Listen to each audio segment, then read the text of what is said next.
This is just easier." That was the last thing my husband said to me. Not goodbye, not I'm sorry, not even my name. Just those 4 words, calm as a man ordering coffee right as his hands hit my back and threw me out of a helicopter at 4,000 feet. I screamed. I fell. I hit an oak tree so hard, 3 ribs snapped like dry wood. And Andrew circled above me in that helicopter waiting to confirm the kill. He thought I was dead. He filed the insurance claim 30 hours later. He was wrong. And that mistake, that single catastrophic miscalculation, cost him everything. If this story speaks to you, subscribe right now. Drop your city in the comments. I want to see exactly how far my truth has traveled, and don't you dare look away. I want to be honest with you about something before I tell you a single detail of what happened to me. I am not a dramatic person by nature. I am not the kind of woman who makes scenes at dinner parties, or cries at commercials, or fills her friends' ears with complaints about her marriage. I was raised to be steady. My mother always said, "Mia, you were born with both feet on the ground." And for 41 years of my life, that was exactly true. So when I tell you what Andrew did to me, I need you to understand I am not exaggerating. I am not filling in gaps with imagination. Every single word of what I'm about to say is the truth, and the truth is uglier and colder and more calculated than anything I could have invented. My name is Mia Calloway, or it was once. And on the evening of May 14th, our 5th wedding anniversary, my husband threw me out of a helicopter at 4,000 feet and left me for dead in the Virginia wilderness. Let me take you back to the morning it happened, because the morning matters. The morning is where the first lie lives. I woke up to roses. Not a single rose, not a bouquet from a grocery store. I mean roses everywhere on the kitchen counter, on the bathroom vanity, a trail of petals from the bedroom door to the kitchen table where Andrew had set out my favorite breakfast. Eggs, Benedict fresh orange juice, and a small white card propped against the coffee mug that read, 5 years, still not enough time with you. A. I stood in the doorway of that kitchen in my robe, and I cried. Not from happiness, though I thought that's what it was. I cried from relief. Because the truth I had been refusing to look directly at for months, was that things had not been good between Andrew and me. Not for a long time. There had been distance. Late nights. The way he'd stopped reaching for my hand when we walked. The way he'd look at his phone and angle the screen just slightly away from me when I sat beside him on the couch. Small things. The kind of small things a steady woman with both feet on the ground tells herself mean nothing. So when I saw those roses, I told myself I had been wrong to worry. I told myself I was exactly the dramatic woman I had always refused to be. And this beautiful breakfast and this handwritten card was Andrew's way of showing me that I had imagined the distance. I walked to the kitchen and I kissed him on the cheek and I said, "You didn't have to do all this." And he smiled at me, that slow, easy smile that had made me fall in love with him 6 years ago. And he said, "Yes, I did. You deserve it, Mia. You deserve everything." I held on to those words later, when I was falling. I held on to them like they were a rope, and they cut right through my hands. Andrew told me over breakfast that he had arranged a private helicopter tour over the Blue Ridge Mountains. He said he'd been planning it for weeks, that he'd hired a pilot, that we'd fly at sunset and watch the whole valley turn gold below us. He was animated in a way I hadn't seen in months. His eyes were bright. He kept touching my arm. I remember thinking, this is him. This is the man I married. "I don't know if I'm dressed for a helicopter," I said, laughing because I was still in my robe. "Go put on that blue dress," he said, "the one from our 2nd anniversary. You looked unbelievable in that dress." I went and I put on the dress. I did my hair. I even wore the pearl earrings his mother had given me at our wedding, the ones she said had been in the family for 3 generations. I remember standing in front of the mirror and thinking I looked like a woman who was loved. That was the cruelest part of the whole day. That I showed up to my own attempted murder feeling beautiful. The drive to the private airfield took about 40 minutes. Andrew talked the whole way about a work trip he had coming up, about wanting to renovate the back porch, about a restaurant downtown he wanted to try. Normal conversation. The kind of talk that fills a car and means nothing and everything at the same time. I asked him once, "Are you okay? You seem, I don't know, almost nervous." He glanced at me from the driver's seat and said, "Nervous? Why would I be nervous? I'm just excited. I've been looking forward to this for weeks." I believed him. I nodded and looked out the window and watched the trees go by. Here is the thing about Andrew that I have had a long time to think about since that day. He was not a man who showed cruelty in obvious ways. He was not loud or mean or prone to anger. He was the opposite: calm, controlled, always reasonable. The kind of man who never raised his voice because he never had to. He got what he wanted through patience, through calculation, through making you believe that everything he was doing for you. Later, his lawyer would try to use that quality against me. "My client is a gentle, measured man," he'd say in depositions. "He is not capable of the violence being described." And I would sit across that conference table and I would think, that is precisely what makes him so dangerous. The pilot's name was Dave. He was a heavy-set man in his 50s with a sunburned neck and a clipboard, and he shook our hands when we arrived and went through a brief safety rundown with the practiced boredom of someone who had said the same words 500 times. Andrew stood beside me during the rundown with his hand on the small of my back. Warm, proprietary. I leaned into it. Dave handed us both headsets for communication over the engine noise and gave us a window of about 90 minutes in the air. He pointed out the flight path on a laminated map, indicated where we'd have the best views, and asked if we had any questions. "None at all," Andrew said pleasantly. "We're in your hands, Dave." We were, but not in the way he meant. Here is the thing I have since learned about that pilot. Dave Kettner was not hired through any of the legitimate charter services I later researched. Andrew had found him through a classified listing cash payment, no formal booking record, no passenger manifest. Dave Kettner had a suspended license and 2 outstanding judgments against him in civil court. I did not know any of this when I stepped onto that helicopter and buckled my seatbelt. I did not know it when we lifted off the ground and the world spread out beneath us, and I gasped at how beautiful it was.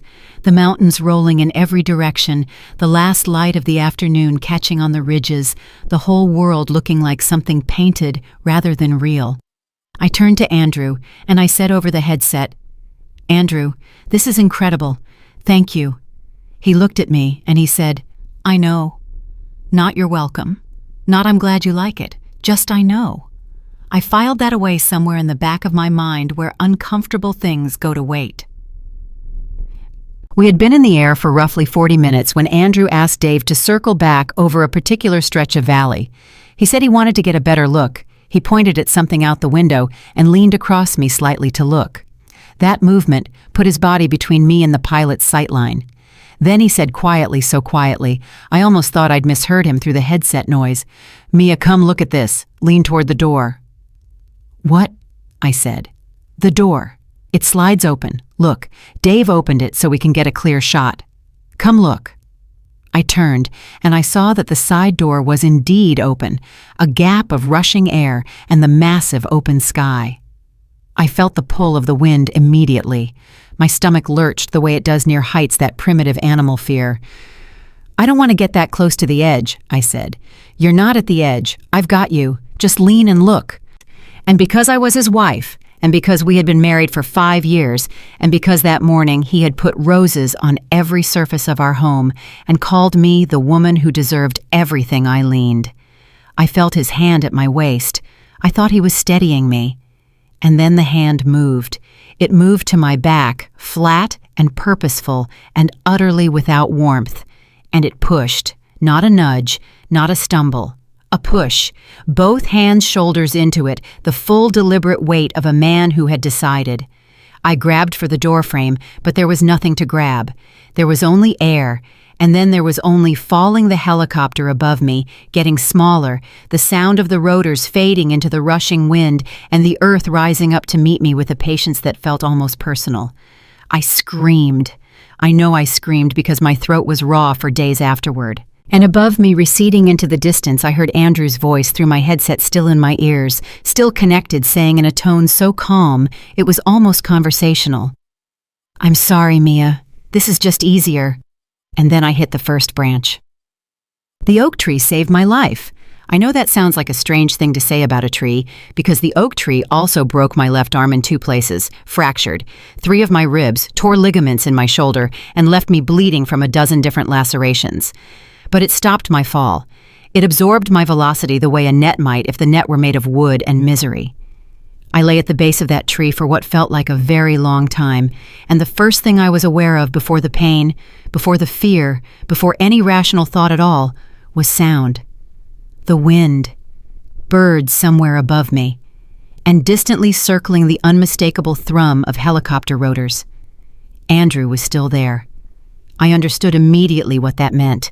He was not flying away. He was not calling for help. He was circling up above the canopy, trying to see through the trees, trying to confirm. He was making sure I was dead. Something happened in me at that moment that I have never fully been able to explain to anyone. Not to Nicole, not to the therapist I saw for 2 years afterward, not to the detective who took my statement, not even to the jury. I have tried many times to put it into words. The best I can do is this. The part of me that was Mia Calloway, the trusting wife, the woman in the blue dress, the person who cried in the kitchen because her husband put roses on the counter, that part of me went very, very quiet. And a different part stepped forward. A part I had never met before. A part that was not soft and was not sentimental and did not have time for grief. That part looked up through the trees at the circling helicopter and thought with complete clarity, he does not get to win. I did not move. I lay still under those branches, and I breathed shallowly, and I did not give him the proof he was looking for. After perhaps 20 minutes, it felt like hours the sound of the rotors faded. He had gone. He had decided I was dead. That was his second mistake. I will not lie to you about the next 2 hours. They were the worst hours of my life, and I have had some deeply terrible hours since. I crawled, I could not walk. My left arm was useless, and every breath sent fire through my ribs. I crawled through underbrush and dead leaves, and what I sincerely hoped was not poison ivy. I focused on sounds. Running water, the faint smell of wood smoke. At some point, I heard myself talking out loud, which surprised me. I was saying my own name over and over. Mia, Mia, Mia. I think I was trying to keep myself tethered, trying to stay present in a body that very much wanted to stop. The farmhouse appeared so suddenly that I nearly passed it, a warm light in a window, a porch with a rocking chair, a vegetable garden with a chicken wire fence. I reached the fence, and I grabbed the top wire, and I pulled myself upright. It took 3 tries. I knocked on the door with my good hand. The woman who answered was in her 70s, small, silver-haired, wearing a cardigan with the sleeves pushed up. She took one look at me and said in a voice completely without panic, "Harold, call 911, right now." Her name was Ruth Johnson. Her husband was Harold. They were the kind of people who didn't ask unnecessary questions and didn't waste time on shock. Ruth got me inside and sat me in a kitchen chair and held a folded dish towel against the worst of the cuts on my head, and she said, "Honey, you're going to be all right. I've got you." I started to cry. I hadn't cried when Andrew pushed me. I hadn't cried while I was crawling. But something about "I've got you" said by a stranger, a kind old woman who owed me absolutely nothing, broke something open that I have never fully been able to close back up. "Someone tried to kill me," I told her. I don't know why I said it. It wasn't strategic. It wasn't calculated. I just needed to say it out loud to another human being. Ruth Johnson didn't flinch. She pressed the towel a little more firmly against my head, and she said, "I believe you." Those 2 words. I have carried those 2 words for years. The paramedics arrived 11 minutes later. I know the exact time because I was conscious and I was counting. I counted because if I stopped counting, I would have to feel the pain, and if I felt the full extent of the pain, I was not sure I would be able to stay in the room. In the ambulance, one of the paramedics, a young man maybe 25, leaned over me and said, "Can you tell me your name?" And I opened my mouth to say, "Mia Calloway," and I stopped, because the moment the words rose to my lips, I thought about Andrew. I thought about Andrew circling above those trees looking for a body. I thought about Andrew driving home in our car, calculating timelines, rehearsing his grief. I thought about the roses that morning, and the way he'd said "I know" when I thanked him, and the cold, flat weight of his hands against my back. And I thought if he finds out I'm alive right now before I know what I'm dealing with, before I know who he has on his side, what he's put in motion, what lies he's already told, then he will try again. He will not make the same mistake twice. "Sarah," I said. "My name is Sarah." The paramedic wrote it down. That was my first lie. The first brick in the wall I was going to build between the woman I had been and the woman I was going to become. I didn't know yet what that wall would look like. I didn't know yet what it would cost me. I didn't know yet that the most dangerous part of surviving Andrew Calloway was not the fall, it was the long, grinding, carefully calculated war that came after. But I knew one thing with absolute certainty lying on that stretcher with broken bones and blood in my hair and a dish towel pressed against my temple. I was not done. Not even close. 3 days later, when I was strong enough to hold a phone, I called Nicole. Nicole Reyes had been my best friend since the 9th grade, which means she had known me for 26 years and knew better than anyone alive exactly what I was capable of when I was angry. She also happened to be by training and profession a private investigator, a fact that Andrew had always found slightly ridiculous, the way charming, condescending men often find competent women slightly ridiculous. He was going to regret that opinion.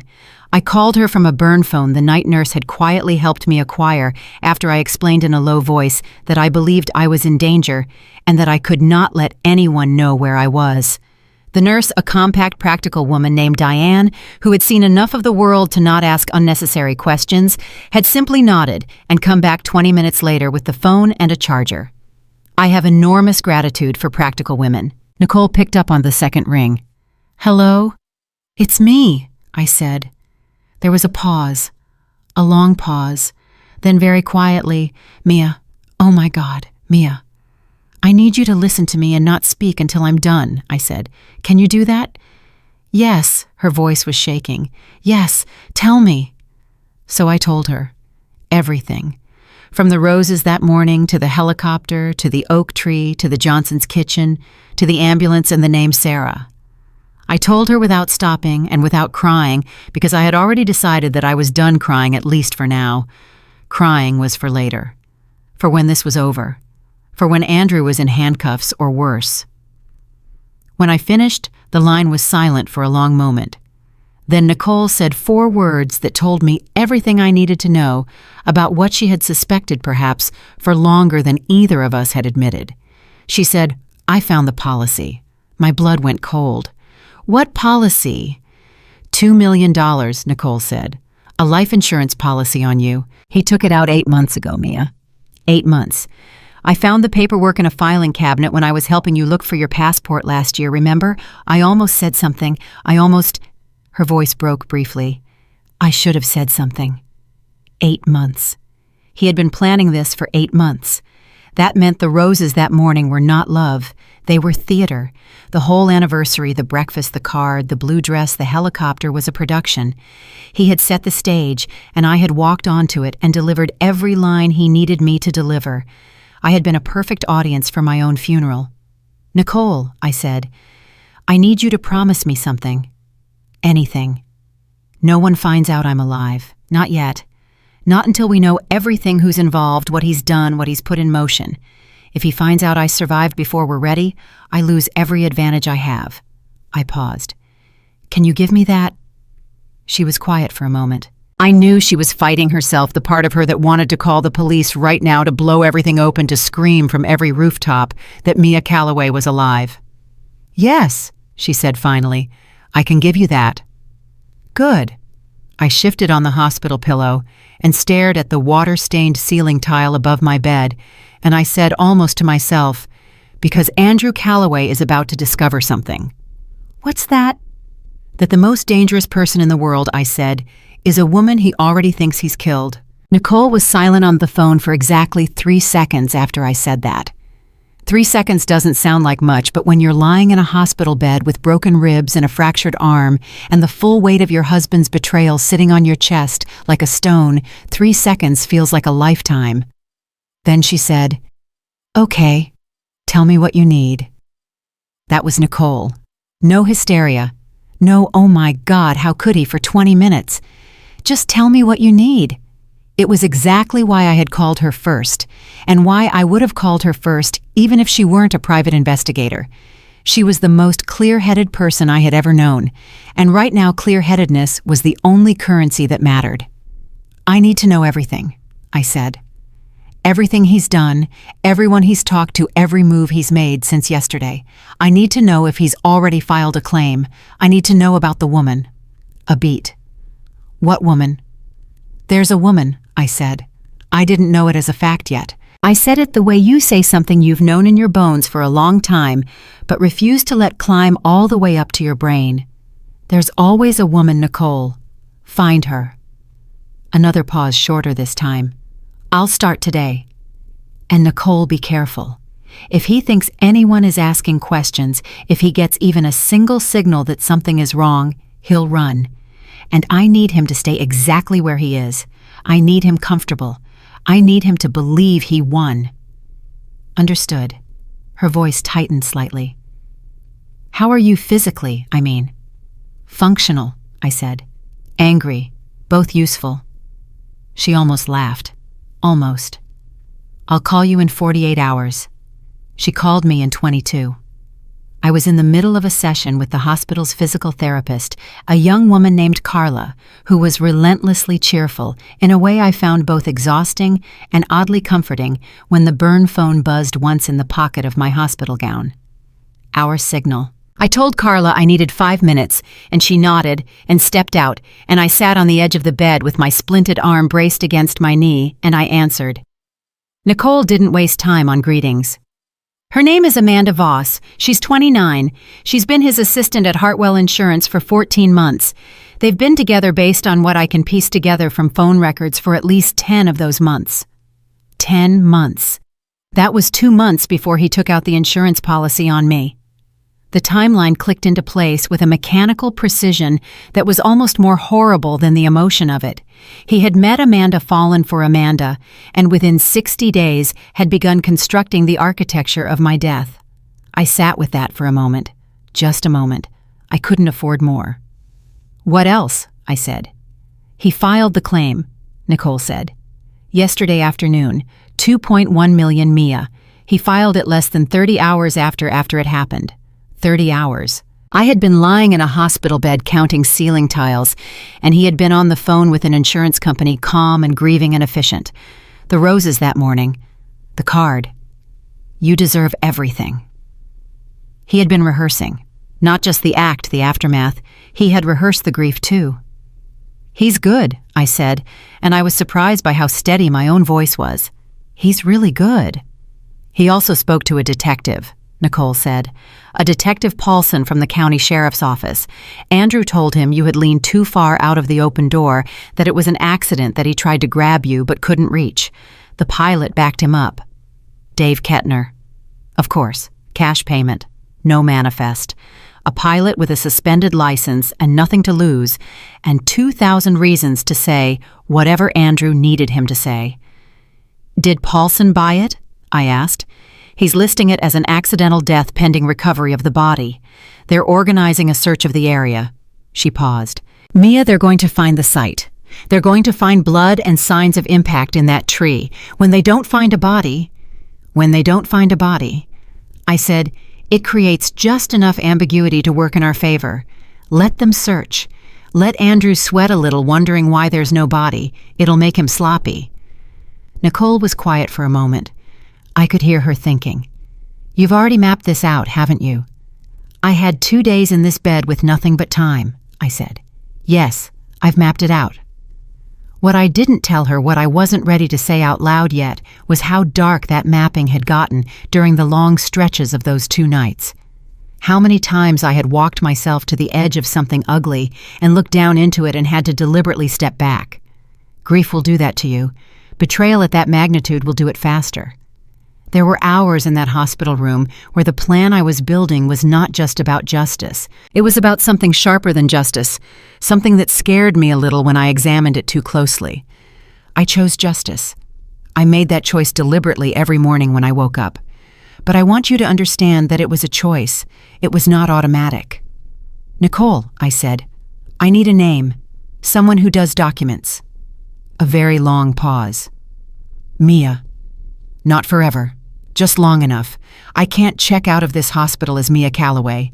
If Andrew has anyone watching anyone at all the moment my name shows up in his system, it's over. I need to walk out of here as someone else." I could hear her wrestling with it.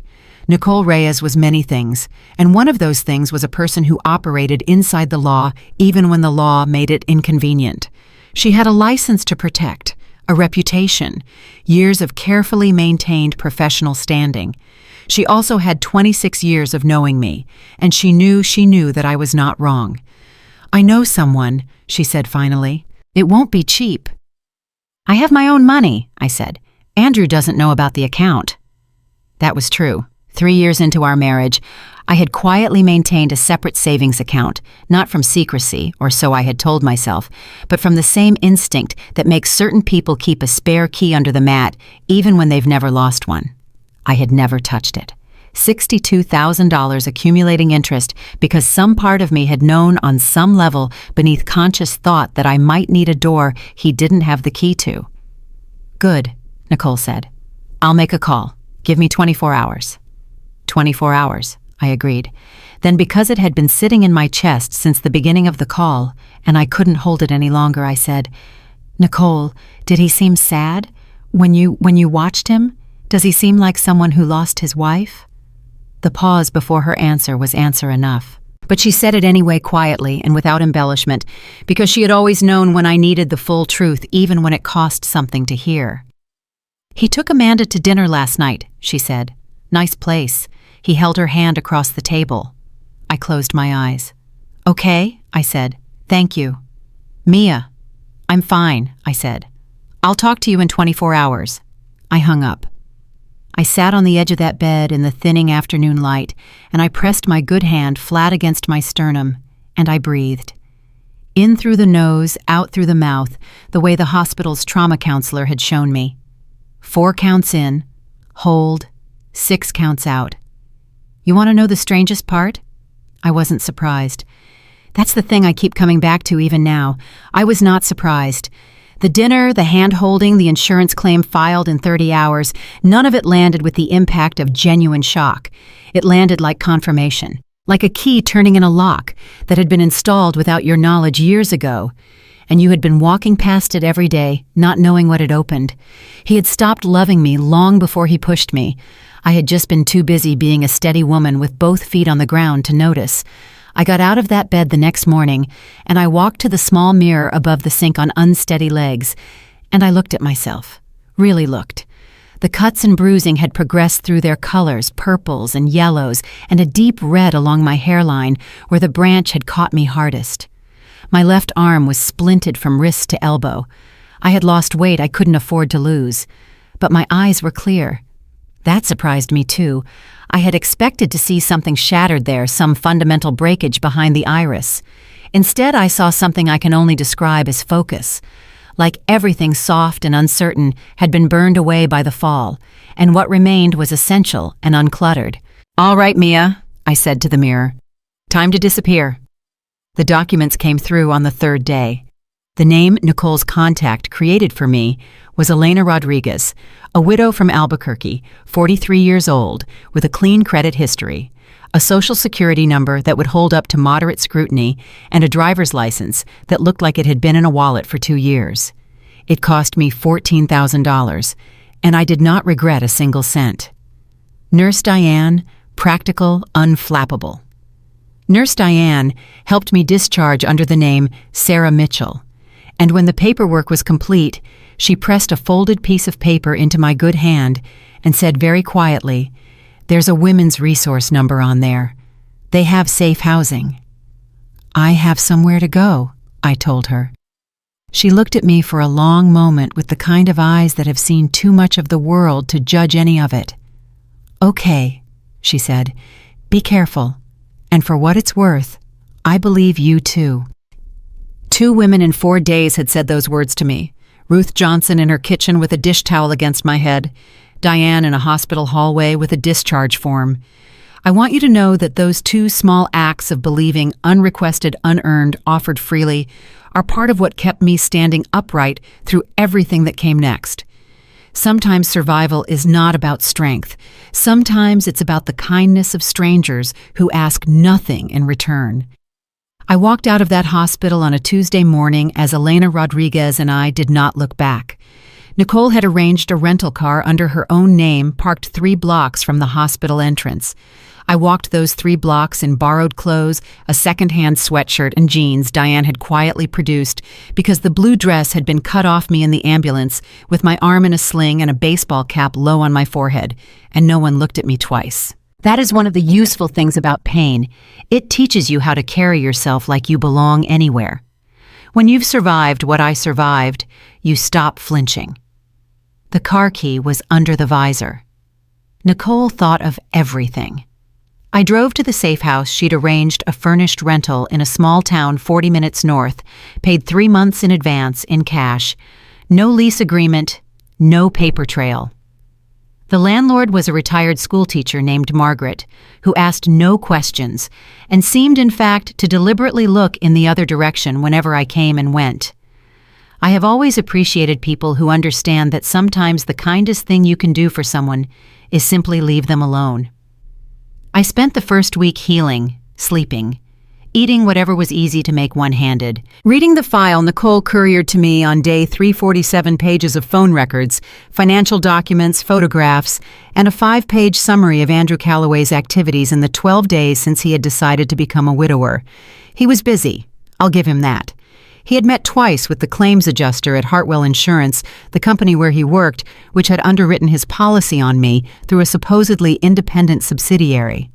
I say supposedly because Nicole had found paperwork suggesting Andrew had a professional relationship with the subsidiary's director that went back 4 years. He wasn't just a policyholder. He had connections inside the company, and those connections had been cultivated with the same patient deliberateness that characterized everything he did. He was moving faster than I had anticipated, and the police investigation was stalling exactly the way he needed it to. No body, no crime scene evidence conclusive enough to override the pilot's testimony, no motive that anyone had yet established. As far as Detective Paulson was concerned, the death of Mia Calloway was a tragic accident. The search for her remains ongoing, her grieving husband fully cooperative and utterly heartbroken. I read the photograph Nicole had included of Andrew leaving the insurance company's downtown office on day 5. He was wearing a dark suit. His expression was appropriately somber. He was also holding the door open for a woman behind him, a small reflexive courtesy, and in that gesture and that ordinary moment of unconscious social grace, I felt something shift dangerously in my chest. Because he looked normal. He looked exactly like the man I had married. And that was the thing that kept ambushing me in the quiet hours, the thing I had to keep fighting, not the hatred, not the rage, but the grief. The grief for the version of Andrew I had believed in. That version had never existed. I knew that. I knew it intellectually, completely, without reservation. And yet, you don't love someone for 5 years without the ghost of them haunting you a little. I closed the file, and I put it face down on the table, and I gave myself exactly 10 minutes to feel everything I needed to feel, to grieve the marriage, to grieve the roses, to grieve the woman in the blue dress who had shown up to her own attempted murder feeling beautiful. 10 minutes. I set a timer on the burn phone. When it went off, I opened the file again. On day 11 of my new life as Elena Rodriguez Nicole called with something that changed everything. "I found the account," she said. I sat up straighter. "What account?" "Andrew has a secondary account offshore held through a shell company registered in the Cayman Islands.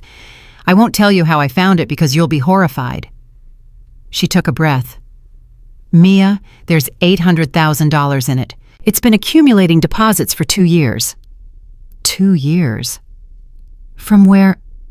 "Client funds," Nicole said, and her voice carried the weight of what that meant. "He's been skimming from Hartwell. Falsified claims, inflated settlements, money routed through accounts that exist only on paper. It's not just you, Mia. He's been defrauding the company for 2 years. I sat with that for a moment. The life insurance policy, the affair, the helicopter, I had understood all of those as a single transaction. He wanted to be rid of me. He wanted the money. He made a plan, clean and terrible and contained. But this was something different. This was not a man who had made one catastrophic decision in desperation. This was a man who had been building a criminal operation for 2 years, brick by careful brick, and I had been living in the house that sat on top of it and never once felt the ground shifting beneath my feet. He was always going to disappear, I said slowly. The insurance money, the offshore account he was building an exit. He wasn't just trying to get rid of me. He was getting rid of his whole life. That's what it looks like, Nicole said. And Amanda, a pause. I don't think she knows about the offshore account. I think she thinks she's getting a widower with a $2 million payout and a clean future. I don't think she knows what she's actually standing next to. Something clarified in me then. The shape of what I was dealing with, the full architecture of it, came into focus the way a photograph develops slowly and then all at once. Andrew was not just a man who had tried to kill his wife.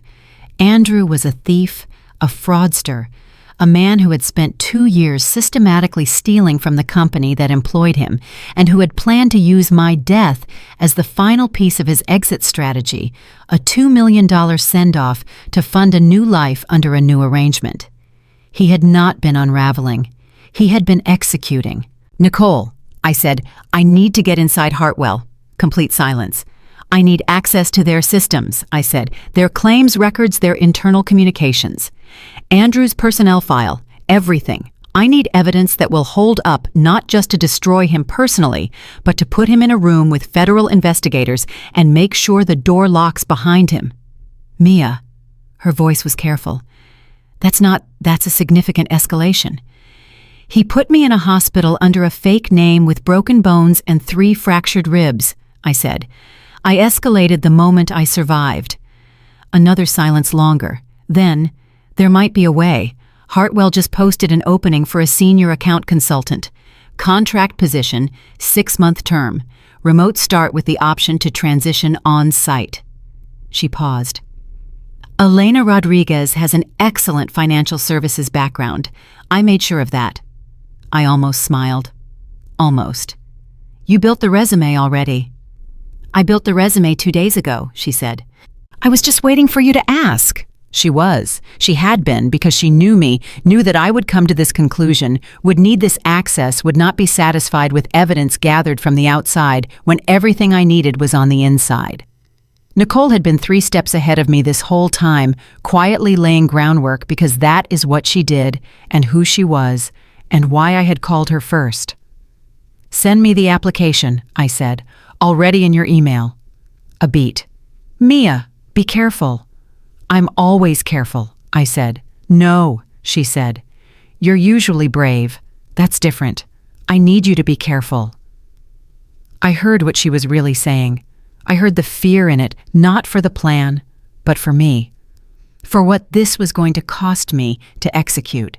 Because to do this right, to get inside that company and build the case I needed, I was going to have to become someone else completely. I was going to have to walk into the world, Andrew Calloway occupied, smile at the people he smiled at, earn the trust of people who trusted him, and I was going to have to do all of it with the knowledge that he was 40 feet away and had no idea I was alive. I had already survived the fall.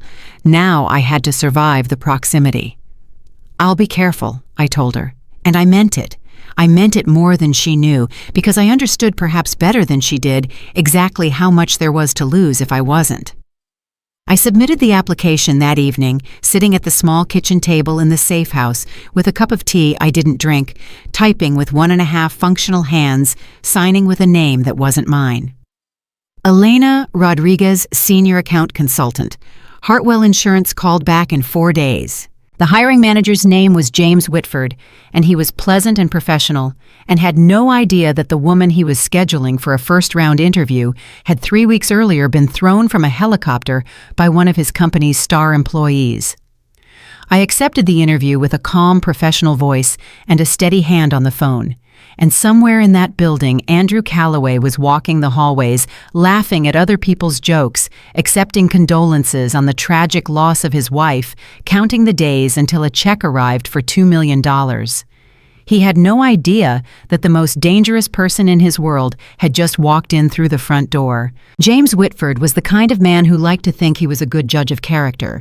He told me so himself in the first 5 minutes of my interview with the cheerful confidence of someone who has never been seriously wrong about anything important enough to matter. "I can usually read people pretty quickly," he said, leaning back in his chair with the easy authority of a man who had been comfortable in that particular chair for a very long time. "It's what makes me good at this job. You sit across from enough people, you start to see through the surface pretty fast." "I completely agree," I said, and I smiled at him with the full warmth of Elena Rodriguez, who was confident and professional and had absolutely nothing to hide. He did not see through my surface, not even close. The interview lasted 40 minutes. I answered every question cleanly, drew on the background Nicole had constructed for me, with the fluency of someone who had spent 3 weeks memorizing it until it felt like memory rather than fiction. I was calm. I was impressive.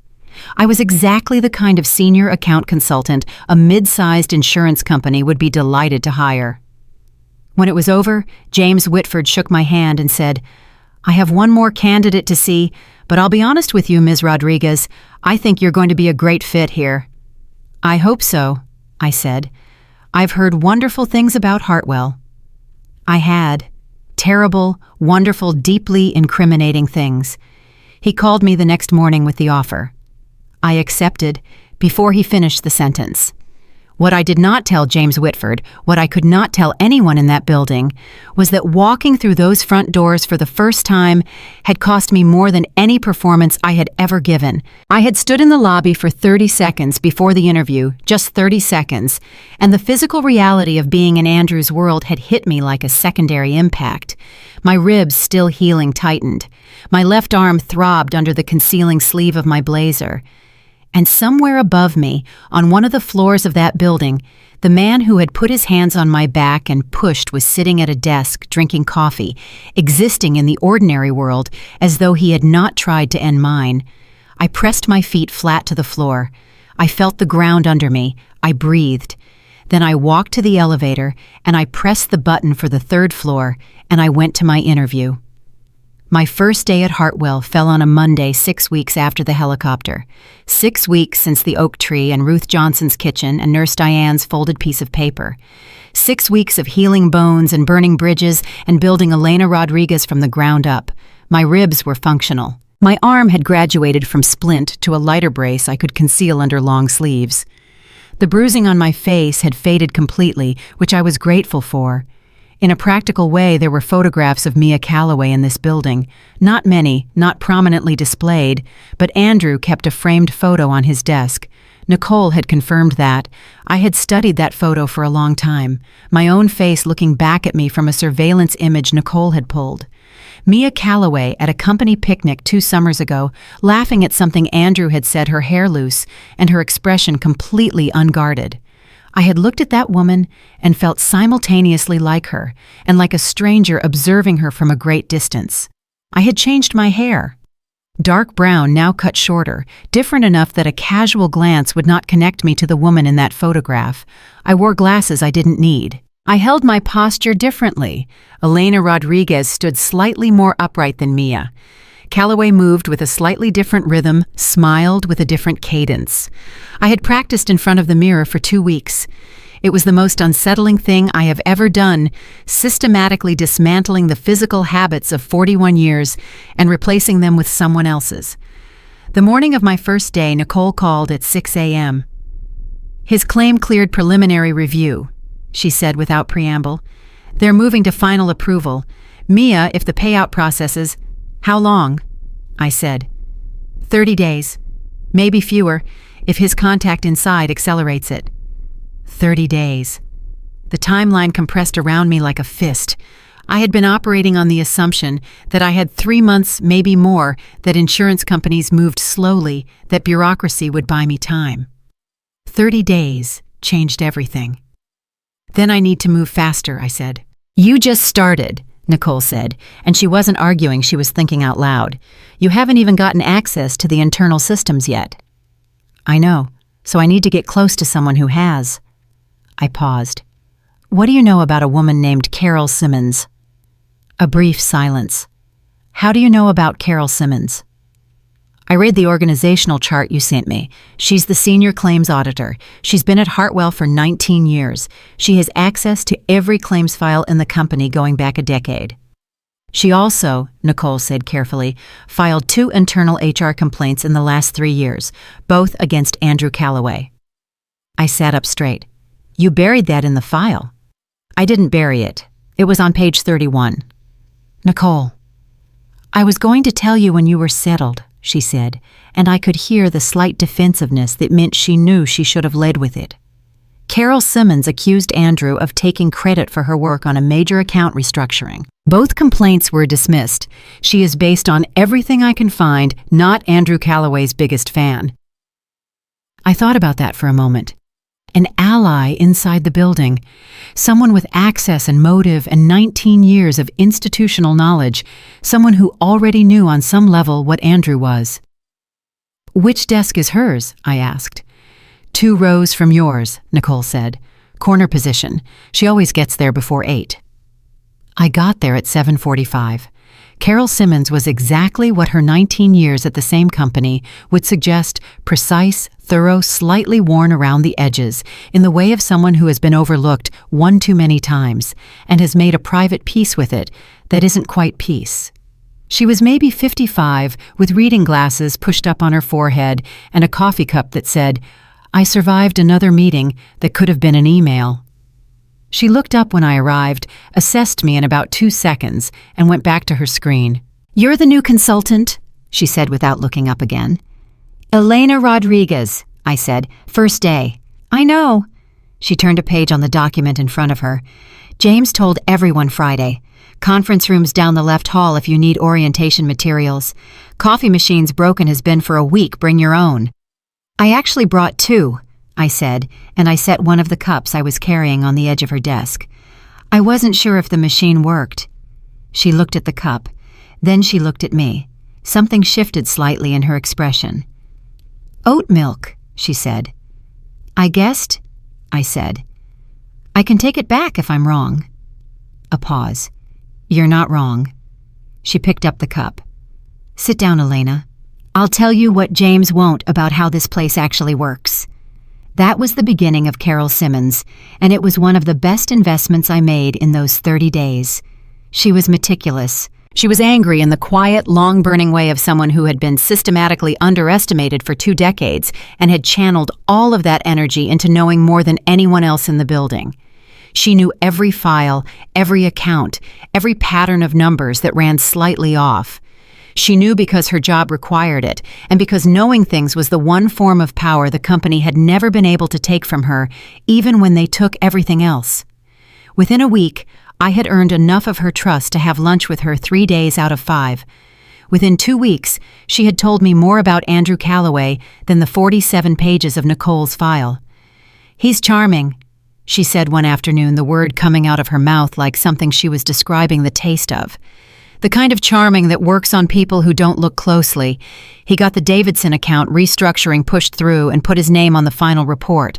My name was on the draft, every draft. I have the version history."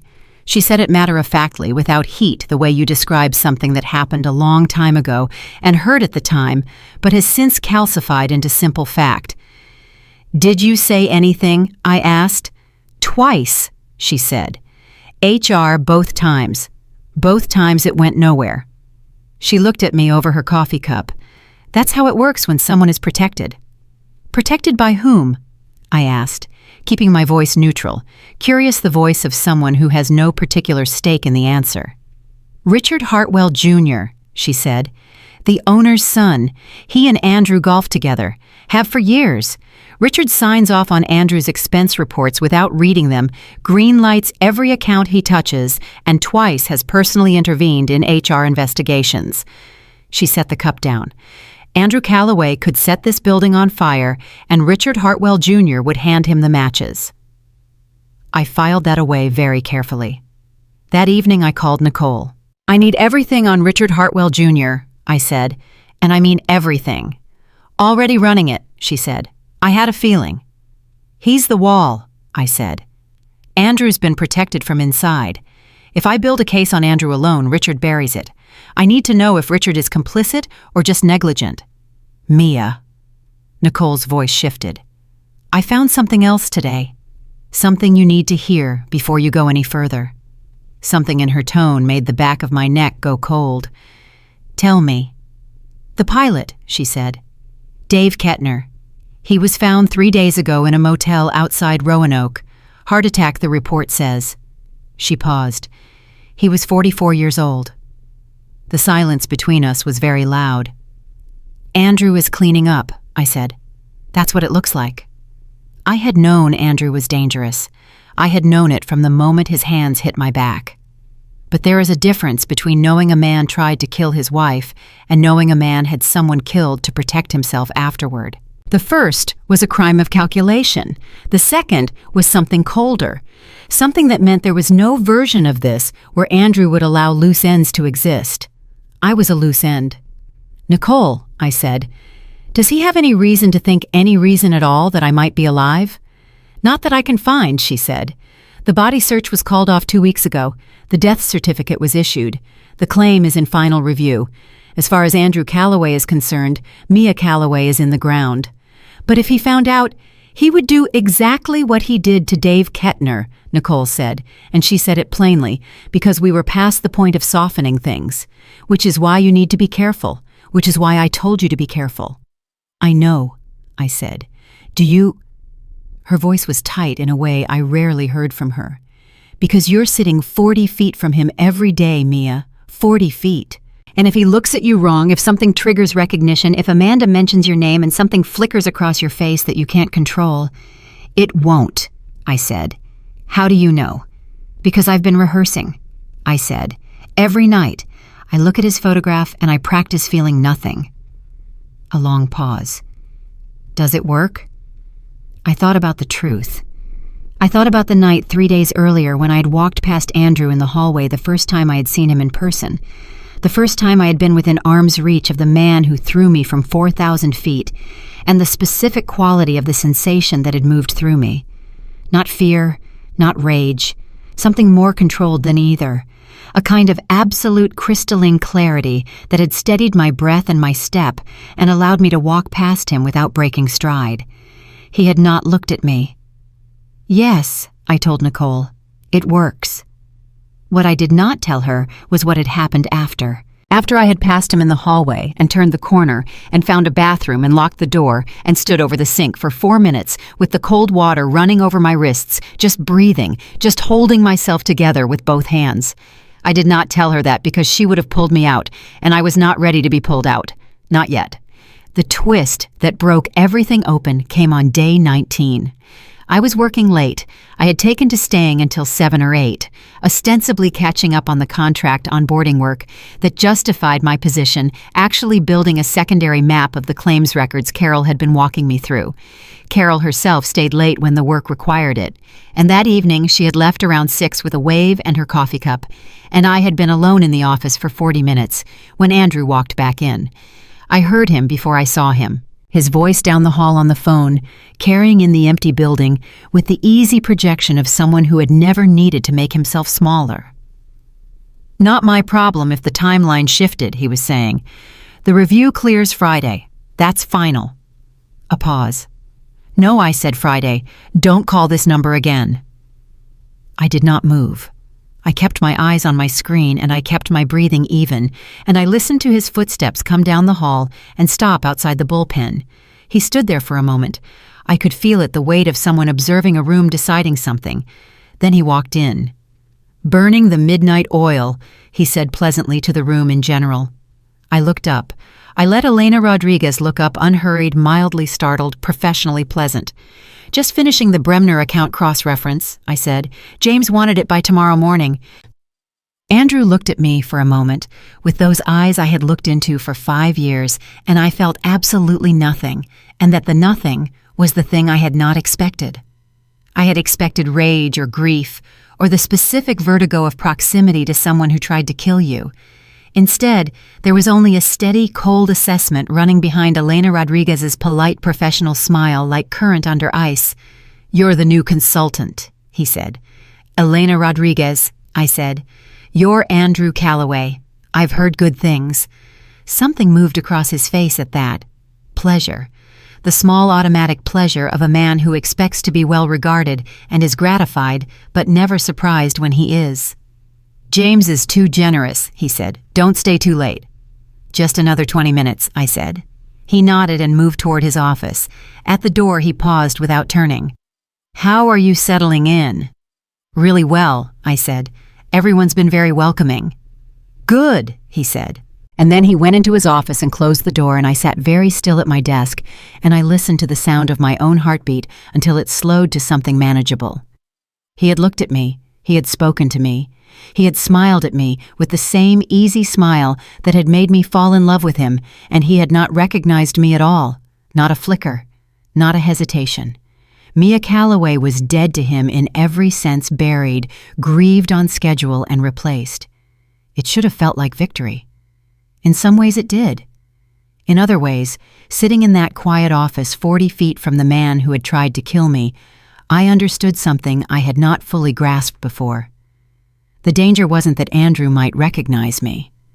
The danger was what I was learning about him every day that made me realize how careful his planning had been, how long he had been thinking, how many pieces he had already moved into position before I ever stepped onto that helicopter. And the most terrifying piece, the one I found at 11:47 that night after Andrew had left, and I had finally accessed the internal claims records through the secondary login, Carol had innocently shared with me, was not about me at all. It was about 3 other women, 3 separate claims filed through Hartwell's subsidiary over the past 4 years. 3 separate policies. 3 accidental deaths, all women, all with significant payouts, all in jurisdictions where the cases had been closed without investigation. Different names, different circumstances, different years. One through a car accident on a mountain road. One listed as a drowning. One that said in the cold bureaucratic language of an insurance report, subject fell from significant elevation. I stared at that screen for a very long time. Andrew Calloway had not decided to kill me. Andrew Calloway had killed before, maybe twice, maybe 3 times. The helicopter was not desperation, and it was not impulsivity, and it was not even primarily about the money, though the money was always part of it. This was a pattern. I had not married a man who had gone wrong somewhere. I had married a man who had always been exactly this, who had been doing exactly this, and who was very, very good at it. I called Nicole from the parking garage at midnight, voice low, one eye on the entrance. "I need you to run 3 names," I said, and I read her the names from the photograph I'd taken of the screen. "And Nicole, when you find them, I need to know if any of their cases were ever connected to Andrew Calloway." A silence. "Mia, what did you find?" "I found out," I said, "that we are not trying to put away a man who tried to kill his wife." I paused and felt the full weight of what I was about to say settle into my voice like stone. "We are trying to put away a man who has been doing this for years, and the only reason he's still out there is because no one survived long enough to stop him. Until me." I got into the rental car, and I sat in the dark for a moment with my hands on the wheel, and I thought about the woman in the insurance report who had fallen from a significant elevation. I thought about whether she had seen it coming, whether she had trusted the person beside her, whether she had shown up wearing something she felt beautiful in. Then I started the car. 30 days to the claim. 19 down, 11 left, and now the stakes were not just my life, my marriage, my justice. Now they were something much larger than me, and Andrew had no idea that the woman 40 feet from his office every day had just found the thread that was going to unravel everything. Nicole called me back at 6:47 the next morning. I hadn't slept. I'd been sitting at the small kitchen table in the safe house with 3 different notebooks open and a cold cup of coffee and the kind of focused humming energy that lives just on the other side of exhaustion, where your body has given up asking to rest and your mind has decided to run without it. "I found them," she said. I put down the pen.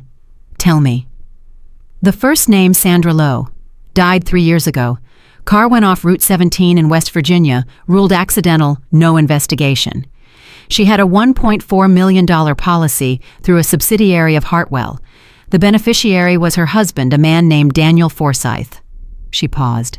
Daniel Forsyth is an alias. The Social Security number traces back to a name that appears twice more in records I pulled from 2 different states. My hand was very still on the table. Andrew. Different hair in the photos. Beard in one of them. But the bone structure, the height, the timeline, Mia, it's him. The second name, I said. Patricia Osman, Drowning Lake House in Tennessee 2 years ago. $1.8 million policy, same subsidiary.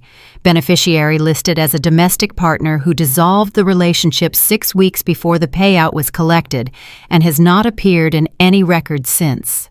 She took a breath. The domestic partners described physical characteristics in the property deed match, Andrew's exactly. 6'1", brown hair, brown eyes, slight scar above left eyebrow. Andrew had a scar above his left eyebrow. He'd told me he got it falling off a bike at age 9. I had kissed that scar approximately 100 times during our marriage. The third, I said. My voice was flat and steady, and I was proud of it. That one I couldn't fully connect, Nicole said. The name in the file is Thomas Reyes, no relation to me. I checked, listed as an investment consultant. The woman who died was named Karen Pollard, but the payout was made to an offshore account, Mia, same bank, same Cayman Islands routing, different account number but same institution as Andrew's offshore account. The room was very quiet. He has a system, I said. He has a very refined system, Nicole said, and I could hear the controlled horror in her voice, the voice of a professional who has seen a lot of ugly things and is recalibrating the scale. Different identities, different states, different cause of death each time.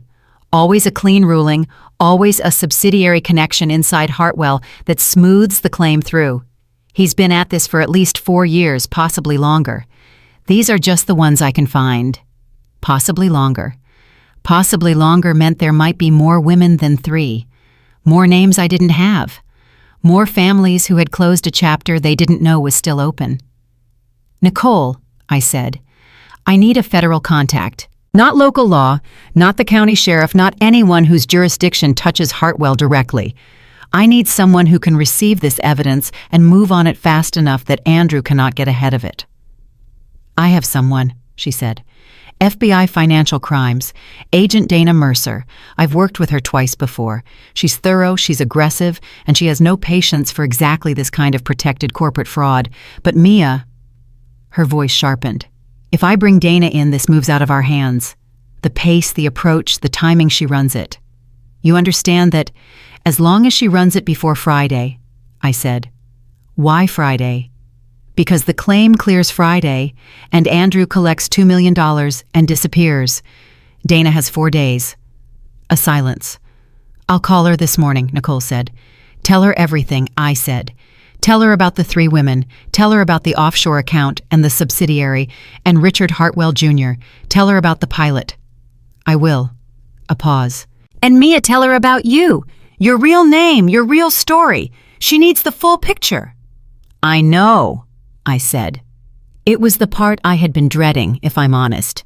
Not for strategic reasons, but for a reason that was harder to articulate, that saying my real name to a federal agent meant fully stepping back into the identity of the woman who had been pushed from a helicopter, the woman on the death certificate, the woman whose husband was currently sitting in an office 40 feet from mine, waiting for his check. Elena Rodriguez had a certain useful distance to her. Mia Calloway was the one who had been hurt. But Nicole was right. Dana needed the full picture. You cannot build a case on half the truth. Okay, I said. Tell her everything. I went to work that morning on 4 hours of non-sleep and the specific tunnel vision focus of someone who has 11 days and a great deal riding on each of them. I smiled at James Whitford in the hallway. I accepted the fixed coffee machine's first successful output with appropriate enthusiasm. I sat down at my desk and I pulled up the claims database and I kept building. Carol arrived at her usual time, assessed me with the quick accuracy she always brought to her morning observations, and said, "You look like you didn't sleep." "Insomnia," I said. "New place." She made a sound that meant she accepted this and sat down and opened her own screen. Then after a moment, "Did you look at the Pallister account yesterday after I left?" I kept my face neutral. The cross-references on the Bremner file kept me busy. "Why?" She hesitated. Just briefly, a half-second compression of her lips that I had learned over 3 weeks of lunches and side conversations was her tell for something that was bothering her professionally. "There's an anomaly in the Pallister payout structure, third-party routing that doesn't match the stated beneficiary. I flagged it 18 months ago and was told it was a processing error that had been corrected." She looked at me steadily.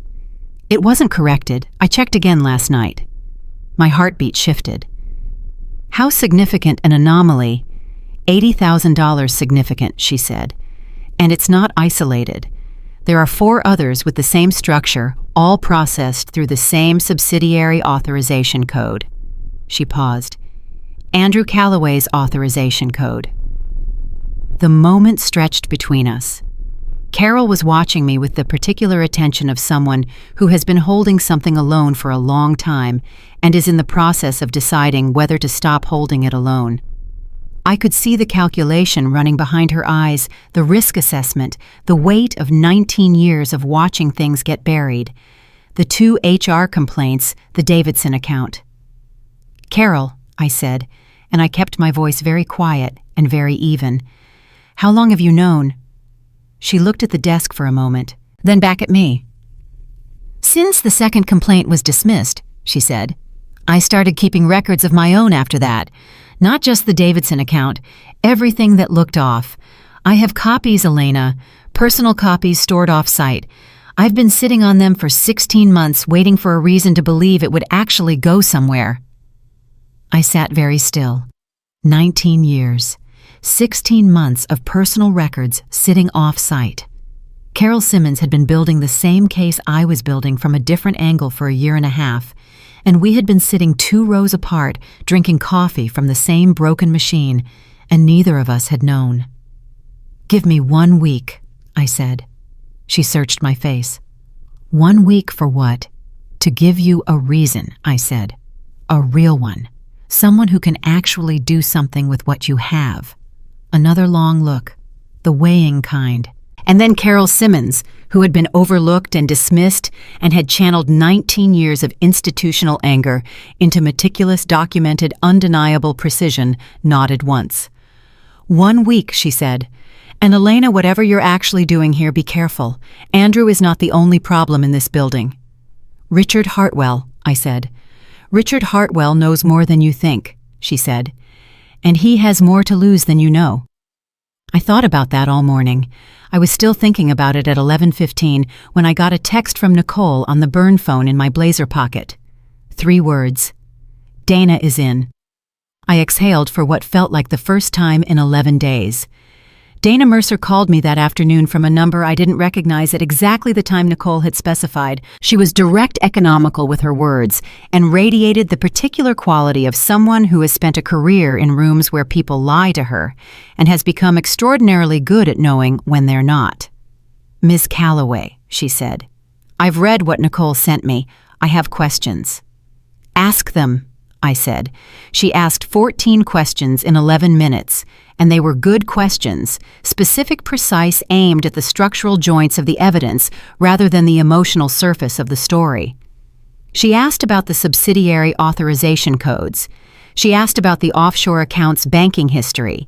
She asked about the 3 women and how solid Nicole's connections were. She asked about Carol and what Carol had and how long Carol had had it. When I had answered all 14, she was quiet for a moment. "Miss Calloway," she said, "you understand that once I formally open this, you become a material witness. Your real identity comes out. Andrew Calloway will know you're alive." "I know," I said, "and you're not concerned about your safety at that point." "I'm concerned about it," I said. "But the alternative is letting him collect $2 million on Friday and disappear. He will make another identity. He will find another woman, and then there will be a fourth name for Nicole to run in 2 years' time. I paused. I'm not willing to be the last person who knew and did nothing. Dana was quiet for 3 full seconds. I was learning that her silences were calibrated. She used them deliberately to think, and their length told you something about the weight of what she was thinking. I need everything by tomorrow morning, she said. Your records. Carol Simmons' records, Nicole's financial documentation, and a formal signed statement from you. Everything. You'll have it by 8 a.m., I said. One more thing, she said. Stay in the building. Stay close to Calloway. I may need you to make contact with him, controlled contact on our terms in the next 72 hours. My stomach tightened. Define controlled contact. I'll brief you fully tomorrow, she said. But Miss Calloway, he trusts Elena Rodriguez. That trust is an asset. I'm going to need you to use it. After I hung up, I sat in my car in the parking garage and I held the phone against my sternum for a moment and I thought about Andrew's face, the easy smile, the I know, the cold, flat weight of his hands, controlled contact. Elena Rodriguez sitting across from Andrew Calloway. Elena Rodriguez earning Andrew Calloway's trust. I had already done it once in the hallway. I had walked past him and felt nothing and kept moving. But Dana wasn't asking for a hallway. She was asking for a room. I made myself breathe. I made myself think clearly. This was the work, this right here, this moment of having to choose between the easier thing and the necessary thing. The easier thing was to let Dana build the case entirely from the outside, from documents and records and financial trails. The necessary thing was to give her the asset she was asking for. I had not survived a helicopter, and 2 months of this to stop at the hard part. All right, I said to the empty car. All right. Nicole and I spent that night assembling the full package. Everything Carol had given me, everything Nicole had built, every photograph and account record and cross-referenced claim organized into a structure that a federal prosecutor could walk into a courtroom with. We worked until 3 a.m., cross-checking, verifying, filling gaps. Nicole was good at this in the way that people who have done it for years are good at it. Systematic, thorough, nothing wasted. I was good at it in the way people who have personal stakes are good at it, absolutely unwilling to let anything be wrong. At 2:15, Nicole found something that stopped both of us cold. The Davidson account, she said. The one Carol said Andrew took credit for. I pulled the original draft documents from the company's server archive. Carol gave you that login, right? Yes, I said. The restructuring plan Carol developed, Andrew didn't just put his name on it, he submitted it as supporting documentation for the first fraudulent claim. He used Carol's legitimate professional work as a cover layer for the fraudulent routing.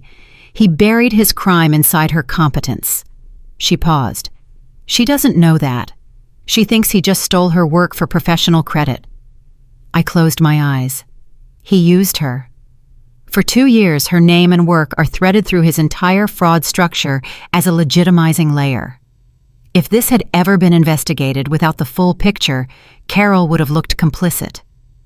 The cold deliberateness of it. Not just the theft of her credit. The deliberate positioning of an innocent woman as a human shield between himself and accountability. Andrew had looked at Carol Simmons' diligent, overlooked careful Carol and had seen not a colleague but a tool. She needs to know before this breaks, I said. She deserves to know. Agreed, Nicole said, but not yet. Not until Dana moves. If Carol's behavior changes in the building before the arrest. I know, I said. I'll tell her the moment Dana gives the signal. We sent the full package to Dana at 7:58 a.m. 8 minutes later, she confirmed receipt. 20 minutes after that, she called with the briefing she had promised about the controlled contact. I need you to have lunch with him today, she said. Nothing elaborate, casual, collegial. I need audio. You want me to wear a wire? I said. A very small one, she said. Nicole will deliver it this morning. I need Andrew to say something on record about the claim, ideally about the timeline about Friday's processing. Anything that puts his intent in his own words. A pause. Can you get him to lunch? He already suggested I not stay too late, I said. He's noticed me. Getting him to lunch isn't the problem. What is... I thought about how to say it. making sure that when I'm sitting across a table from the man who threw me from a helicopter, nothing on my face tells him what I know. A silence. Ms. Calloway, you've been doing that for 3 weeks. In passing, I said, in a hallway, not across a table over 45 minutes. I know it's a lot to ask, Dana said, and her voice shifted slightly, not softer exactly, but more direct the way someone speaks when they're choosing to stop managing you and start being honest. But here is the truth. We have the financial evidence. We have the 3 women. We have the pilot. What we do not have is him explicitly confirming the insurance fraud in his own voice. Without that, his lawyers argue the account is a legitimate investment vehicle, and the subsidiary connections are coincidental. I need his words, Ms. Calloway, and you are the only person alive who can get them without him knowing the room is closing. The room is closing. I like the way she said that. Not the net is tightening, or we've got him cornered, none of the predator language. The room is closing. Patient, architectural, inevitable. Okay, I said. I'll get him to lunch. The wire was the size of a button, and Nicole delivered it in a coffee cup sleeve at 7:45 with a brief, tight hug and the specific expression she wore when she was frightened but refusing to show it. You don't have to do this, she said into my shoulder.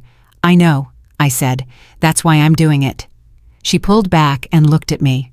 Her eyes were bright in a way that had nothing to do with happiness. If anything feels wrong, anything, Mia, you walk out. You do not stay. You do not try to finish it. You walk out. Agreed, I said. Promise me. I promise, I said.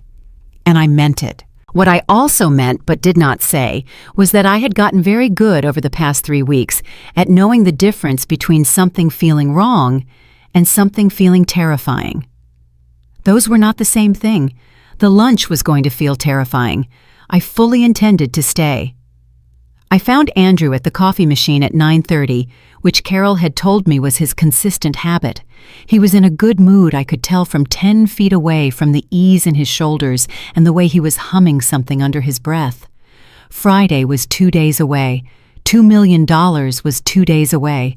His whole exit was 2 days away, and he was standing at a coffee machine humming. Morning, I said, and I kept my voice light and my smile natural and my eyes exactly as open and uncomplicated as Elena Rodriguez's eyes always were. He turned. The smile came immediately, the easy reflex charm that had once made me love him and now just gave me data. Elena, you look better than yesterday. Sleep help. Some, I said. You seem in a good mood. Big week, he said, and something moved across his face, a private, contained satisfaction that he was not quite suppressing. Some long-running projects finally coming together. The best feeling, I said.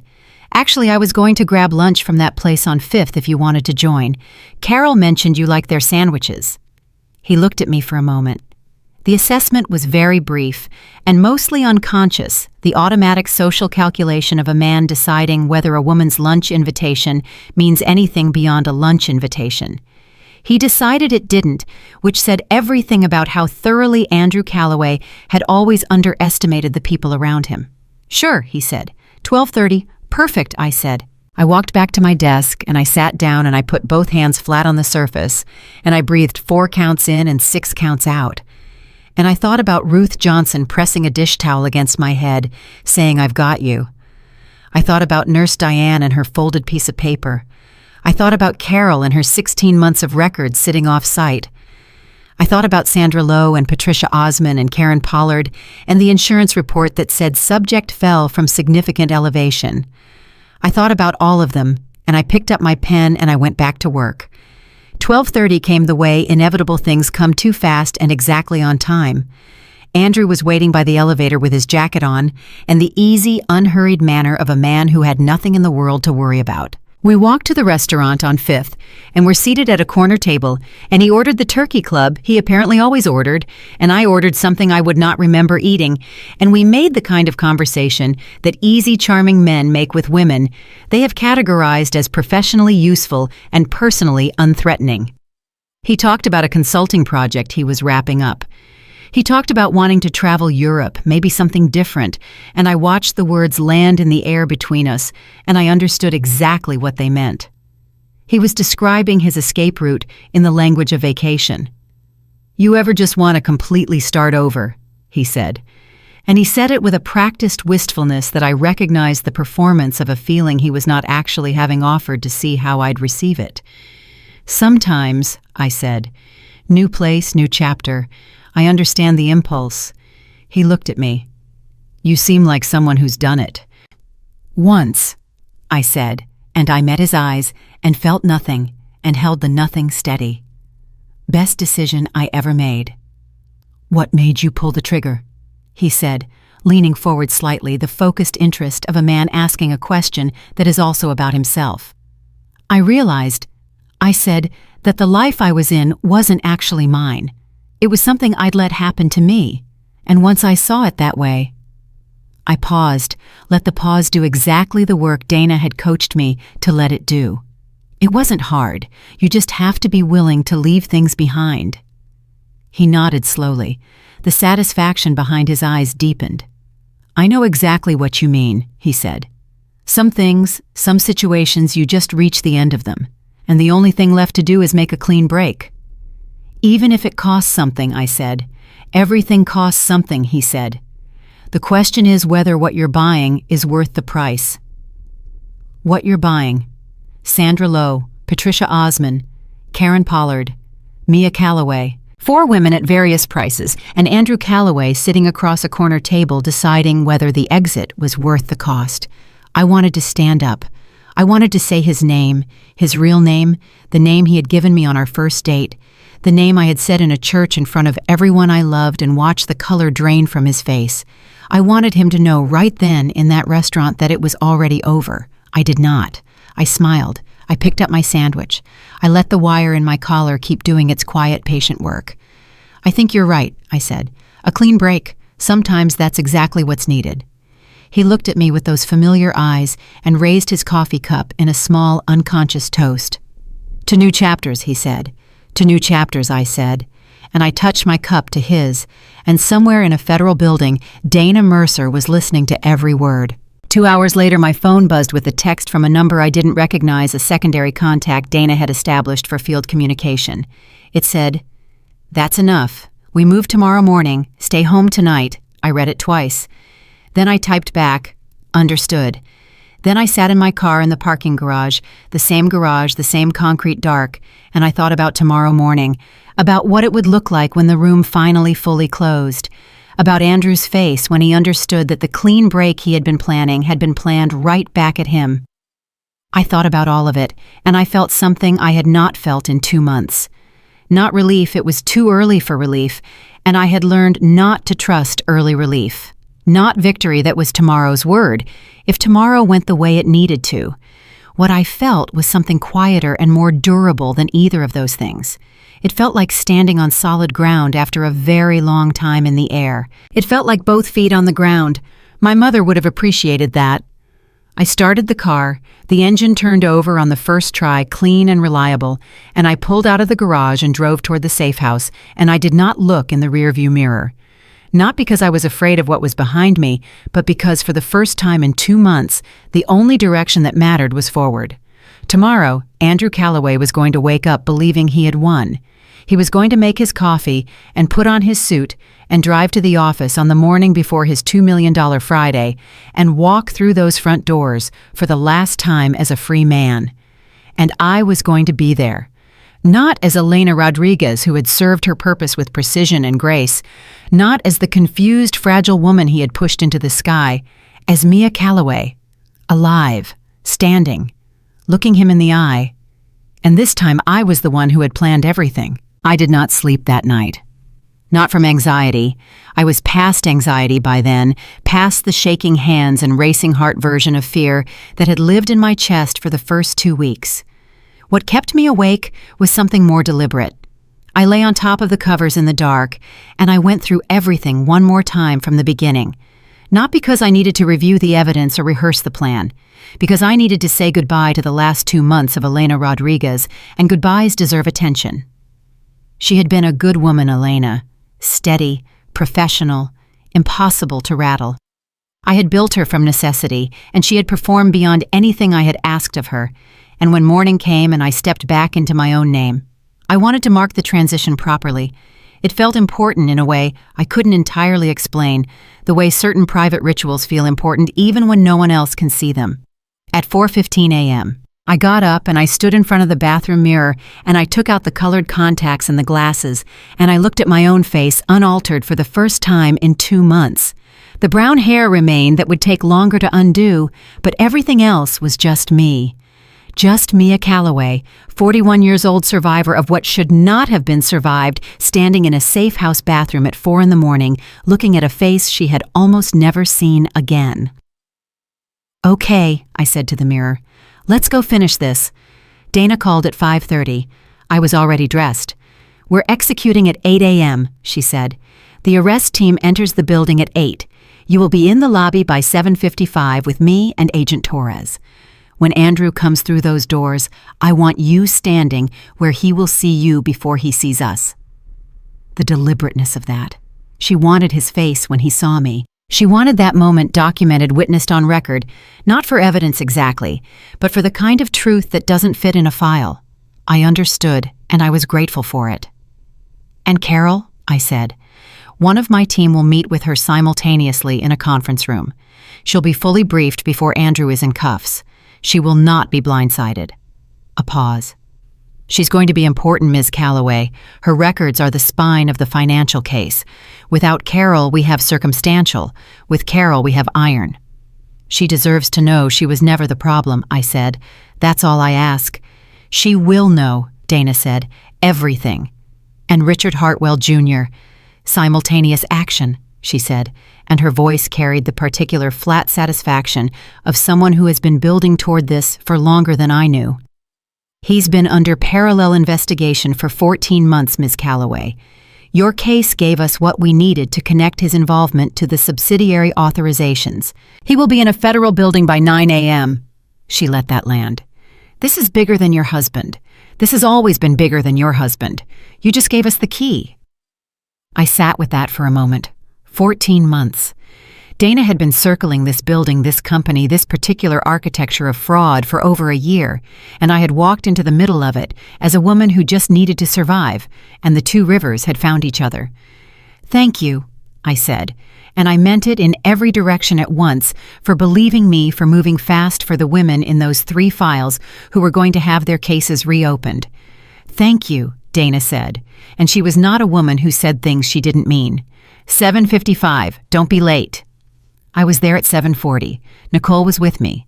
She had driven up that morning without being asked, had knocked on the safe house door at 6 a.m., with 2 coffees and the expression of someone who had not slept well either, and was not going to apologize for showing up.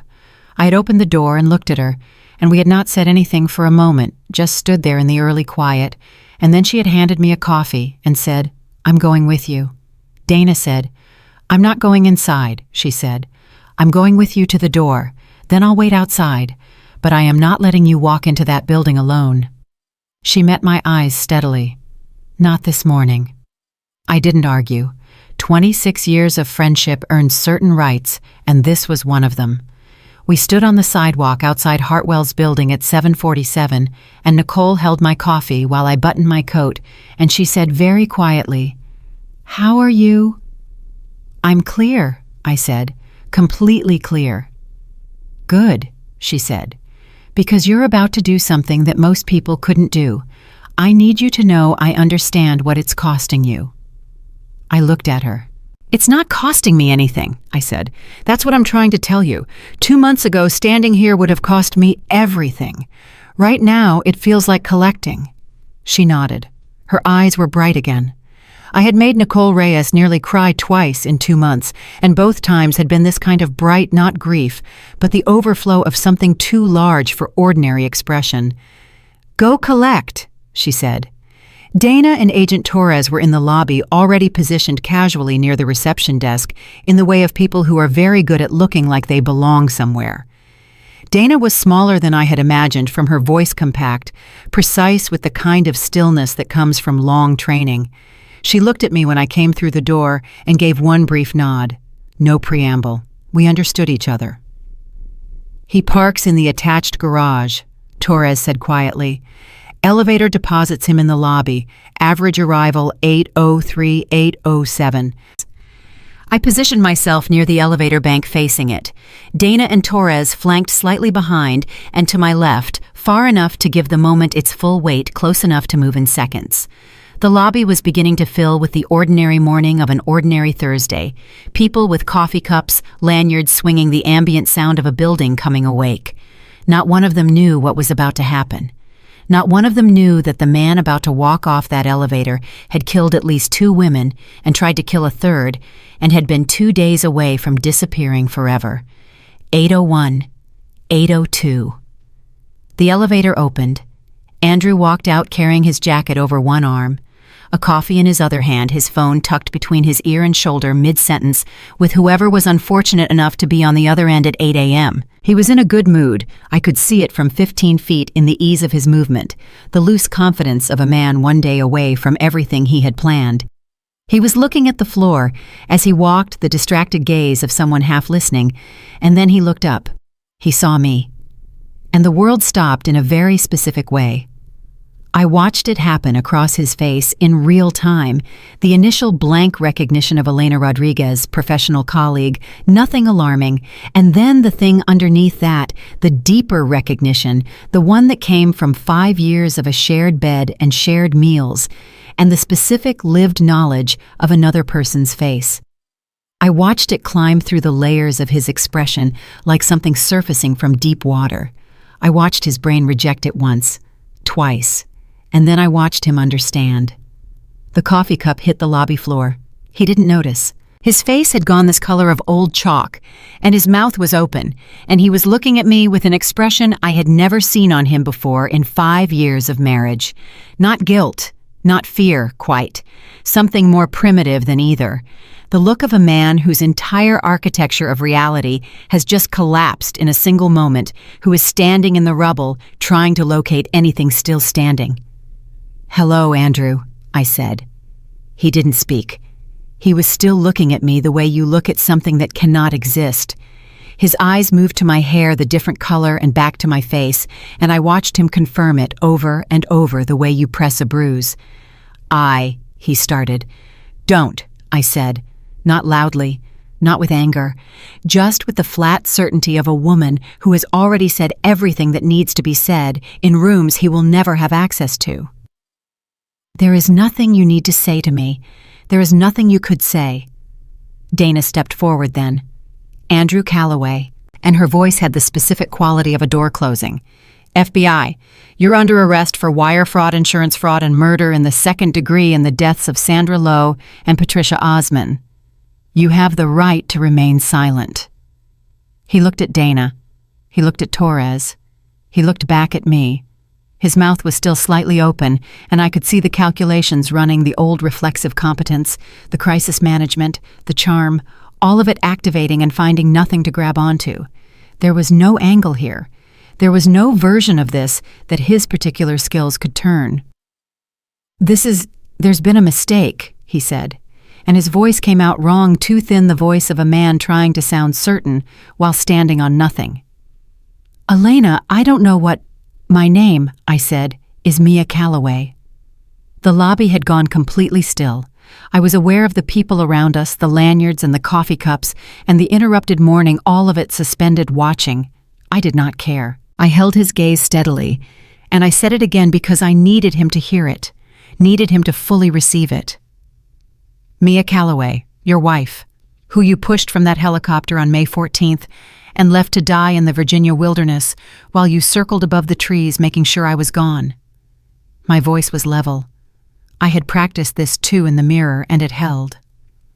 "I survived, Andrew, and I spent the last 2 months inside your building, inside your files, inside every corner of what you built, and I took it apart piece by piece." He stared at me. And then something happened that I had not predicted, and that I have thought about many times since. His face crumpled, not into the clean, honest crumpling of a man experiencing genuine remorse. Something more complicated than that, the collapse of a performance that had been running so long that the performer had partially forgotten it was a performance. I watched Andrew Calloway encounter, possibly for the first time in a very long time, something he could not manage, could not charm or calculate or exit. And whatever was underneath the management, whatever lived in him beneath all of that patient, deliberate cruelty, it was small and frightened and not nearly as formidable as what he had spent years projecting. I had expected to feel something large at that moment, some version of triumph or satisfaction, or the specific relief of a debt being collected. What I actually felt was quieter than any of that. It was the feeling of a very long-held breath being released. Just that. Just air. Torres had cuffed him and was steering him toward the door. A small crowd had gathered, Hartwell employees James Whitford among them, with an expression of absolute bewilderment, Carol standing near the edge of the group with a second FBI agent beside her, and her hand pressed flat against her sternum in a gesture I recognized because I had made it myself alone in a hospital room the night I understood the full shape of what had been done to me. Carol looked at me. Her eyes went wide, the full, unguarded shock of recognition and recalibration, and something else, something I can only describe as the look of a person who has been carrying a very heavy thing alone and has just been told they can set it down. I crossed to her. I didn't have time for a long conversation. The morning was moving fast, the way moments you've been building toward always move faster than you planned once they actually arrive. I stopped in front of her, and I said quietly, "Your records are the spine of the federal case. They told me so this morning. Everything you built, the 16 months, the off-site copies, all of it, it counts. It matters." Her chin was shaking slightly. "Who are you?" she said. "Who are you actually?" "Someone who needed access to an inside," I said, "and someone who is very, very grateful you were the one who had it." She looked at me for a long moment. Then she said in a voice that was steadier than her chin, "Did he hurt you?" "He tried," I said. "He didn't finish." She nodded once slowly, with the nod of a woman filing that information into a specific permanent place. Then she straightened, and the Carol Simmons, who had spent 19 years being underestimated and dismissed and used without her knowledge, straightened with her, and she looked at the FBI agent beside her and she said, "I'll need my legal counsel present, but I am fully prepared to cooperate with everything." That was Carol. Precise until the end. The next several hours were the structured chaos of a large federal operation that had been planned down to the minute interviews, processing the controlled dismantling of a structure that had stood for 4 years on the confidence that no one would ever look directly at it. I gave my formal statement to a second agent in a conference room, the same conference room where I had once accessed the claims database on a borrowed login in the late quiet of an empty office, and I told the full truth in the full order and did not omit anything. It took 2.5 hours. When I was done, the agent closed her notepad and looked at me and said, "Ms. Calloway, for what it's worth, I've been doing this for 12 years, and I have never seen anyone do what you did here." "I had good people helping me," I said. "You had good people," she agreed, "and you were the one who walked in every morning." Richard Hartwell Jr. was taken from his home at 8:47 a.m. He did not go quietly, Nicole, who had monitored the arrest through a contact, told me he had made 4 phone calls in 6 minutes trying to reach his lawyers, and that 2 of those lawyers were themselves under subpoena. The walls he had spent years building turned out to be made of paper. They always are in the end. Paper and the confidence that no one will ever push hard enough to test them. Amanda was interviewed and released. She had known about the affair. She had not known about the rest. I had thought in my earlier, angrier weeks that I would feel something strong about Amanda, some version of the rage that attaches to the person who occupied your place. What I actually felt sitting in that conference room listening to the agent describe her cooperation was something closer to pity. Amanda Voss had thought she was getting a widower with clean hands and a new life. She had been standing next to something she could not have identified, because Andrew had been very good for a very long time at being exactly what people needed him to be until he didn't need them to believe it anymore. I did not hate Amanda. I hoped she spent a long time thinking carefully about what she had not let herself look at. Nicole was outside on the sidewalk, where I had left her still holding the coffee cup. She'd long since finished talking to no one on a phone that had run out of things to say. She looked up when I came through the doors, and she took one look at my face and said, "It's done." "It's done," I said. She put her arms around me. I let her. I stood on that sidewalk in the November cold, and I let my best friend hold me together, and this time when the thing broke open in my chest, it was not grief, and it was not relief, and it was not triumph. It was something I can only describe as the specific sensation of solid ground, the feel of the earth actually under your feet after a very long time of falling. "Ruth Johnson called me," Nicole said into my hair. "She saw the news alert. She wanted to know if you were okay." I laughed. I did not expect to laugh, but I did, and it was real, and it felt like something returning. "Tell her yes," I said. "Tell her more than okay." The federal case took 11 months to fully prosecute. Andrew was convicted on 14 counts, including 2 charges of second-degree murder insurance fraud, wire fraud, and the attempted murder of Mia Calloway. He was sentenced to life without the possibility of parole on the murder charges alone. Richard Hartwell Jr. took a plea and received 22 years. Dave Kettner's death was reclassified as a homicide and added to Andrew's charges in supplemental proceedings. Sandra Lowe's family was notified. Patricia Osmond's family was notified. Both families had been told for years that the deaths were accidents, that there was nothing to investigate, nothing to grieve beyond the ordinary grief of senseless loss. Learning the truth was not easier than not knowing. I want to say it was, but it wasn't, not in any clean or simple way. What it was real. And real, however painful, is always better than a lie you've been made to live inside. I testified at trial. I sat in that witness box, and I looked at Andrew Calloway across a courtroom, and I told the truth in the full order from the beginning. And I did not look away from him once. He did not look away from me either, and I thought about what I had seen in his face in the lobby that morning, the collapse, the small frightened thing underneath the architecture. And I thought, I see you. I have always seen you. You just made the mistake of thinking that I didn't. My name is Mia Calloway. I am 42 years old. I have brown hair that has grown out now, and I no longer need to wear glasses I don't need. I live in a house I chose myself, in a city I chose myself, and every morning I wake up, I put both feet on the floor, and I feel the ground under them, and I am grateful in a way I was not capable of being before the fall. The specific bone-deep gratitude of someone who knows exactly how close the other ending was. I am not the woman who showed up to her own attempted murder feeling beautiful. I am not the trusting wife in the blue dress, and I am not the grieving woman hidden in a hospital under a borrowed name, and I am not Elena Rodriguez with her steady smile and her borrowed history. I am what is left after all of that, which turns out to be more than I started with, harder and clearer, and considerably less willing to let the ground shift beneath my feet without looking down. Andrew Calloway is in a federal correctional facility in Virginia in a room with a door that locks from the outside, and I am here, standing, both feet on the ground. That is how the story ends. Not with his punishment, though that matters. Not with my freedom, though that matters too. It ends here with this, a woman who survived the unthinkable, who chose justice over every easier thing, who stood in a lobby one November morning and said her own name out loud to the man who tried to erase it. And was not erased. That is the ending.